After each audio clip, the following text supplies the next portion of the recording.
Hai study mates, kembali lagi bersama your study partner, let's study. Nah, hari ini kita akan belajar tentang gabungan kata untuk persiapan SNBT nih. Bahan pembelajaran ini dibiayai oleh donatur Let's Study. Sebelumnya, perkenalkan study mates, aku Karaisa. Saat ini aku kuliah di Universitas Indonesia di jurusan Administrasi Keuangan dan Perbankan.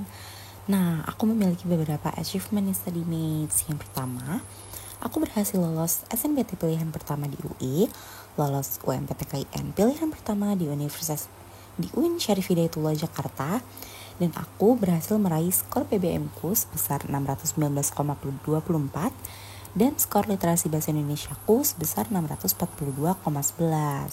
Nah, sebelum memasuki pembahasan materi lebih lanjut, terdapat objektif material yang akan study miss dapat di dalam pembahasan kita nih. Yang pertama ada pengertian gabungan kata, lalu unsur gabungan kata, lalu yang ketiga jenis-jenis gabungan kata, lalu tata cara penulisan gabungan kata sesuai kaidah, dan yang terakhir contoh latihan soal gabungan kata.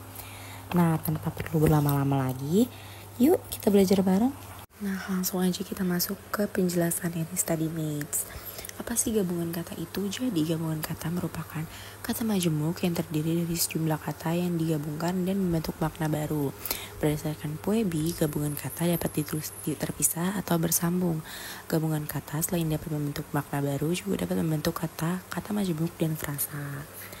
Nah, di sini terdapat unsur-unsur gabungan kata. Yang pertama, gabungan kata yang membentuk kata. Gabungan kata yang terdiri atas gabungan antara kata berbentuk terikat dengan kata dasar. Contohnya di sini ada pasca plus sarjana digabung menjadi pasca sarjana. Jadi di sini terdiri antara kata bentuk terikat dan juga kata dasar. Lalu ekstrakurikuler digabung menjadi ekstrakurikuler. Gitu study mates. Lalu yang kedua, ada gabungan kata yang membentuk kata majemuk.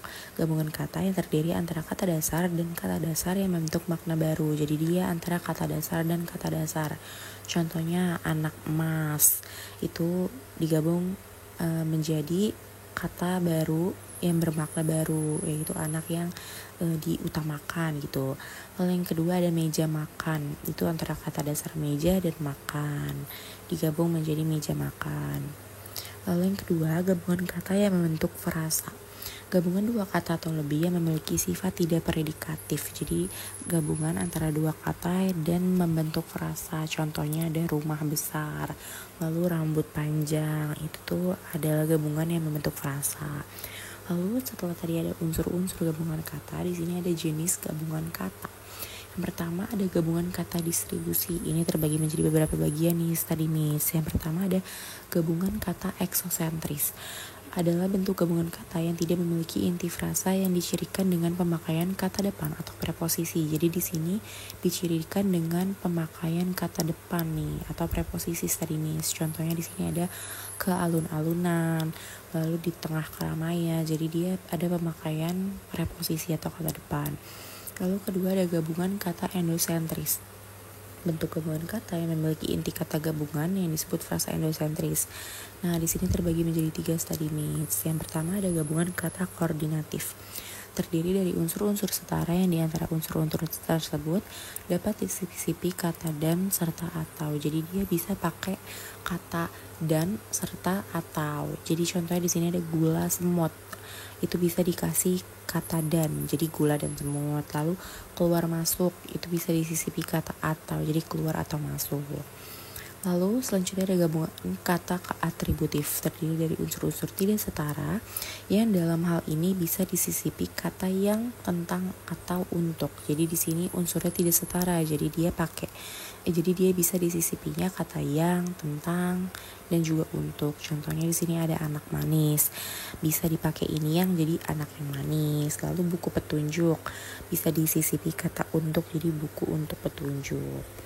Lalu yang terakhir di sini ada gabungan kata aposisi, terdiri dari unsur atributif yang berupa keterangan tambahan. Jadi di sini dia ditambahin keterangan tambahan. Contohnya di sini ada Kevin, pebulu tangkis nasional. Rina, teman Adi. Jadi kata keduanya ini merupakan keterangan tambahan. Nah, lanjut yang kedua ada gabungan kata kategori. Di sini juga memiliki beberapa Jenis di study mates. Yang pertama kata gabungan nominal. Kata berinduk satu yang induknya berupa kata benda atau nomina dan modifikatornya berupa nomina, verba atau adjektiva yang disebut frasa nominal. Di sini contohnya ada kamar tidur. Lalu tembok tinggi, jadi dia induknya berupa kata benda dan modifikatornya berupa nomina, verba atau adjektiva. Lalu yang kedua ada gabungan kata adjektiva. Kata berinduk satu yang induknya berupa kata kerja atau verba dan modifikatornya berupa partikel modal yang disebut sebagai frasa verbal. Di sini contohnya ada sangat kuat, terlalu keras. Itu adalah contoh dari gabungan kata adjektiva. Lalu di sini ada gabungan kata adverbia. Kata berinduk satu yang induknya berupa keterangan adverbia dan modifikatornya berupa adverbial lain atau partikel yang disebut frasa adverbial. Jadi dia antara adverbia dan adverbia. Contohnya dengan senang, lalu kurang lebih gitu study mates. Lalu di sini ada lagi kata gabungan preposisional. Kata berinduk satu yang induknya berupa kata depan atau preposisi dan modifikatornya berupa nomina yang disebut frasa preposisional. Jadi dia ada kata depannya study mates. Contohnya ada ke kamar, contohnya ada ke kantor, lalu di kamar. Lalu yang terakhir ada gabungan kata verbal. Kata berinduk satu yang induknya berupa kata kerja atau verba dan modifikatornya berupa partikel modal yang disebut frasa verbal. Jadi contohnya di sini adalah sudah datang, telah pergi, gitu study mates. Selanjutnya di sini ada tata cara penulisan gabungan kata study mates. Yang pertama, gabungan kata yang terdiri dari kata majemuk atau istilah khusus ditulis dipisah. Contohnya di sini ada acara di sekolah harus dihadiri oleh orang tua. Kata orang tua merupakan bentuk unsur gabungan kata yang terdiri atas kata dasar terdiri dari kata majemuk dan penulisannya terpisah. Jadi dia dipisah study mates kalau ada kata gabungan kata yang terdiri dari kata majemuk atau istilah khusus. Selanjutnya, gabungan kata yang berpotensi menimbulkan salah persepsi ditulis dengan tanda penghubung. Contohnya di sini ada anak istri petinggi negara itu hadir di acara tepat waktu. Kata anak istri merujuk pada artian anak dan istri dari petinggi negara tersebut. Jadi dia ditulis pakai tanda hubung agar tidak menimbulkan salah persepsi. Karena kan kalau nggak pakai tanda hubung bisa aja orang itu ngiranya anak dari istri petinggi negara itu hadir di acara tepat waktu, padahal di sini maksudnya adalah anak dan istri dari petinggi negara tersebut. Jadi dia ditulisnya pakai tanda hubung study mates. Lalu yang ketiga, gabungan kata yang diberi imbuhan pada awal atau akhir kata ditulis terpisah. Jadi kalau ada gabungan kata yang hanya dapat satu aja bagian imbuhan di awal aja atau di akhir aja, itu tuh ditulis terpisah. Contohnya di sini ada bertepuk tangan, itu kan hanya satu doang ya study mates yang dapat imbuhan, jadi dia ditulis terpisah. Lalu yang keempat, gabungan kata yang mendapat awalan dan akhiran ditulis menyambung atau serangkai, beda yang sama tadi yang ketiga. Kalau gabungan kata yang mendapat awalan dan mendapat akhiran juga itu baru ditulis serangkai. Contohnya di sini ada pertanggungjawaban, itu dia mendapat imbuhan di awal dan di akhir, jadi dia digabung penulisannya. Lalu yang kelima, gabungan kata yang sudah padu ditulis serangkai. Jadi kalau sudah padu, gabungan katanya itu ditulis digabung tanpa dipisah. Contohnya di sini ada olahraga, itu nggak dipisah ya study mates. Nah, langsung kita masuk ke latihan soalnya nih study mates agar lebih matang. Yang pertama, penulisan gabungan kata dalam kalimat berikut benar kecuali. Kira-kira yang mana nih study mates yang penulisan katanya salah? Kayaknya langsung kelihatan tuh study mates yang salah. Apa tuh kira-kira? Bener banget yang B, penulisan kacamata itu seharusnya digabung ya study mates karena dia itu sudah padu. Jadi dia tidak perlu dipisah. Lalu yang kedua, berikut ini adalah kalimat dengan penulisan gabungan kata sesuai Puebi. Kira-kira mana nih yang benar, mana yang salah nih gabungan kata yang sesuai Puebi. Kita lihat satu-satu ya. Mereka sedang melakukan kerja sama di kelas. Kira-kira penulisan kerja sama tuh digabung atau dipisah sih study mates? Dipisah ya study mates. Kerja sama itu penulisannya dipisah. Lalu astronot berlatih beradaptasi di wilayah anti gravitasi. Kira-kira anti gravitasi tuh penulisannya benar gak digabung? Kira-kira benar gak study mates? Bener banget, anti gravitasi itu penulisannya digabung ya study mates, karena dia sudah padu. Lalu semua orang bertepuk tangan dengan meriah. Kira-kira bertepuk tangan, tadi kayaknya ada tuh, kita lihat di penjelasan. Kata yang beri imbuhan hanya mendapatkan satu aja. Kira-kira benar gak sih tulisannya dipisah? Benar ya study mates, penulisannya dipisah. Lalu yang terakhir, saya tidak memberitahu siapapun soal kedatangannya. Kira-kira penulisan siapapun itu tuh dipisah atau ditulis serangkai nih study mates? Jawabannya salah, siapapun itu harusnya ditulis terpisah. Nah, di sini ada pembahasannya nih study mates. Kerjasama harusnya dipisah.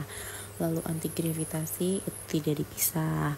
Bertepuk tangan dipisah karena hanya satu kata yang mendapat imbuhan. Lalu yang terakhir, siapapun seharusnya dipisah menjadi siapapun.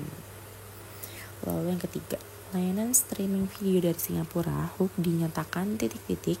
dan tak lagi beroperasi 30 April mendatang. Gabungan kata yang tepat untuk mengisi bagian kosong pada pernyataan di atas adalah, kira-kira apa sih? Bangkrut itu kata lainnya. Kira-kira apa nih study mates? Bener banget study mates, jawabannya benar adalah gulung tikar.